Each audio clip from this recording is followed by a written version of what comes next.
film guy, Microbudgeter.com, the site where you, as a home-based video producer, can learn to land and lead the 4- and 5-figure jobs. Now, if you're brand new to video production, I've got a lot of material to help you get started along your journey, both here on the old YouTubes and at the site, Microbudgeter.com. If you're further along in the journey curve, this video is specifically, it's for you. I'm getting tongue-tied because I'm kind of really actually, I hate to say it, but this is the one where I have to, as a man of faith, I have to look at the call to be eloquent in speech, the call to not allow unwholesome talk to come out of my mouth. I have to be very careful and judicious with what I'm about to say because this gets me really fired up. When we have, as video producers, a responsibility to deliver not just the best quality product to our clients and or employers, but also to our fellow video producers. Here's the problem. In our Facebook groups, in our job posting boards, in any of the public squares that we now understand, we are seeing more and more of these low-paying jobs and people jumping headfirst into them, knowing full well that they are horrible ideas. Classic example, especially when it's coming from a Mecca, or at least a traditional Mecca like LA, where you see the posting for a sound recordist for a 12-hour shoot, all in with gear, $450. Period. That's awful. It's below rates. It's below industry rates. It's below day rates. An editor can clear $400, $500 in an 8-hour day, for example, just in Vegas. Vegas has a high cost of living, but it's not LA. And that's just one example. Your market's different. Obviously, you could be in Tokyo. You could be in Boise, Idaho. Market rates matter. Very true. Nonetheless, when we jump on these opportunities, it furthers this crazy growth curve that we're seeing due to globalization and this ever downward pressure on commoditization of what it is we do as video producers. So now you know what the problem is now. Now we know what it is and what it is we have to do. That's what I want to talk about in this video, to say no. And when it is actually appropriate for us as budding filmmakers and video producers to take these low-paying jobs. And that exception is very small, and it relates to the thumbnail. The answer is in the thumbnail that I'm using on this video. So if you're brand new, go ahead, smash that subscribe button. I can promise the occasional Scottish accent and everything I've learned, everything, good, bad, and ugly, en route to becoming a filmmaker. I think James Cameron said it best. If you have a camera and you go and you film whatever it is, your dog, your brother, your sister, you make a short film, congratulations, you're a director. The only thing that separates you from him is the ability to negotiate a higher salary. That's it. So I'm speaking to you, my fellow budding filmmakers and creators. A lot of us are in video production, whether it's a full-time or a side, part-time, whatever the case may be. We have this thing that we're doing to enrich ourselves as creators, as content creators, and to understand this medium through and through, like the coders who stay up and do coding, whether that's JavaScript or Python. I don't even know that world that well, but for those guys that are the coders and do it as a day job from 9 to 5 and then go home and do more coding, you know what I'm talking about. We love this medium, film and video, so much that we create our own content above and beyond whatever it is we're paid to do because we love this medium. We are fascinated by the film grain and scratches on Super 8mm film. And we probably remember our first camera was probably a VHS camcorder if you're older, like me, an older millennial, or if you're a younger kid, you might think about your parents' phone or even maybe a mini DV camera, whatever the case may be. You started off with something and you just knew you had to use this medium and you had to tell stories. Like God put this innate desire in you to tell stories. And so you are, I would dare say, beyond fascinated. You're obsessed with this medium. And I hope that you'll use that obsession for the glory of God and use it to tell stories that are going to point people to hope. Okay. Let me get off the high horse for a second. Let's back up. Let's take a look at the problem again. In our public square, we are seeing more and more instances of these people who know they can get away with these low-paying gig offers whether it's for sound recording, whether it's for an all-in videographer, whether it's just for a DP, for a 1-day gig, a 2-day gig. And you will often see people just jump on it and say, all right, I'm in. Or they'll tag somebody else's friend in that post thinking this is a good gig for them. Now, I have to give some of these job posters credit. Sometimes they'll actually preface it and say this is a low-paying gig or a low-budget gig.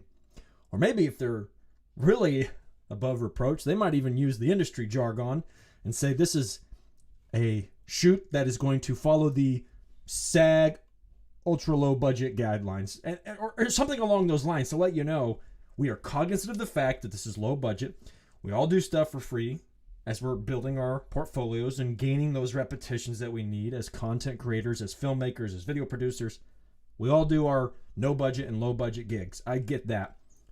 But when it comes to the paid professional things, the decision makers and influencers of the world understand this very core principle. And if you had to take anything away from this video, this rant, which I don't normally do rants, and again, I want to temper my speech here, but if you want to take anything away from this video, it's this. Every employer, it doesn't matter if it's Uncle Sam, if it's a private corporation, if it's a nonprofit, doesn't matter if it's a church. It doesn't matter if this is a one-time gig. I'm not talking about a W-2 employer. I'm talking about where you are a true 1099 subcontractor working in some capacity for somebody. If you are doing a gig, every decision maker / influencer is going to try to get the best fit at the lowest cost for the job that they have at hand, whether it's sound or editing or the complete end-to-end videography. They're going to try to get the most bang for their buck. That's fundamental, and you have to remember that. We've often heard about that triangle with good, cheap, and fast, and how you can pick two. It doesn't matter. Very often, people succeed at trying to get the most bang for their buck because we let them. Globalization is creating downward pressure. You are competing with people in India. And I'm not dogging on India. It's just the fact of the matter. It's a country with 1 billion strong people. That's a lot of people. That's a lot of folks that have access in increasing numbers to be able to create content. And that's great. But it creates a downward pressure given the laws of supply and demand on what it is you do. But as I've been teaching from the beginning when I started this channel on the website, the one thing that sets you apart from the feller in India that'll do it for pennies on the dollar is that you exist in your backyard. Somebody on the other side of the pond, he's not there. He cannot be there in person.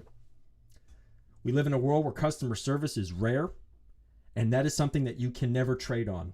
People try, but if you have amazing customer service, if you are available, if you can be there in person to capture somebody's informational product, their celebratory story, whatever the case may be, if you are there in person, that is already a USP that the guy on the other side of the world cannot offer.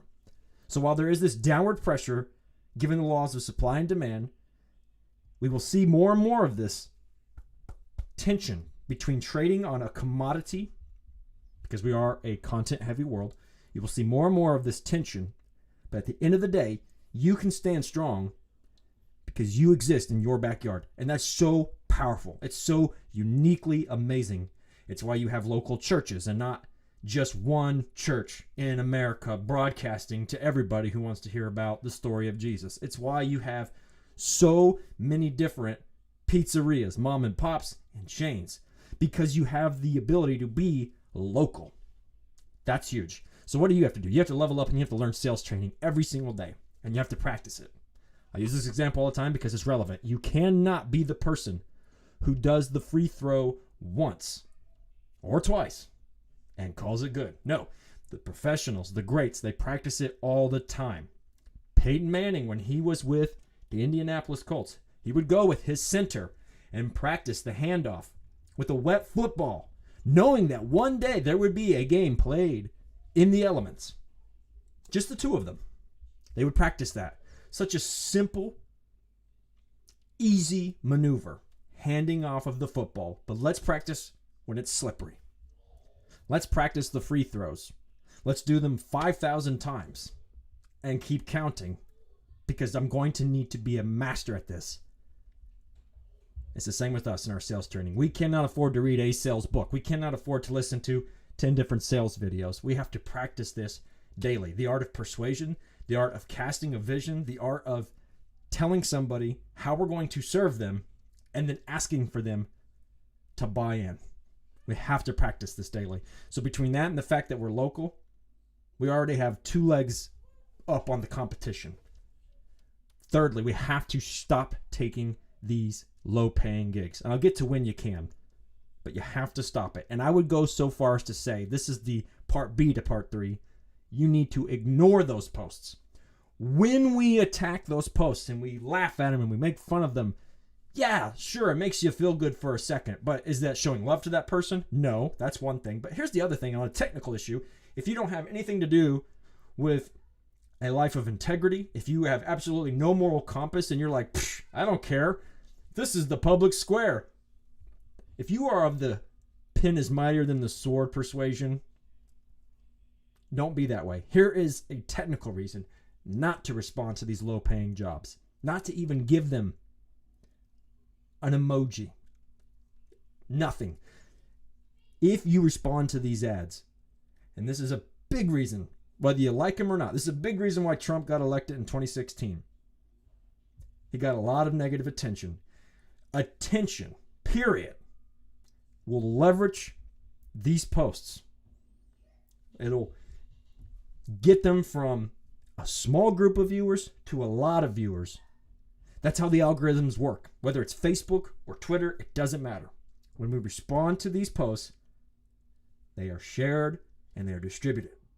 That's how it works, whether by our own doing or by the machine learning, understanding that, hey, this is something of interest to people. I'm going to make sure it shows up in our news feeds. We've got this many people that are interested in video in Los Angeles, in Las Vegas, whatever the case may be.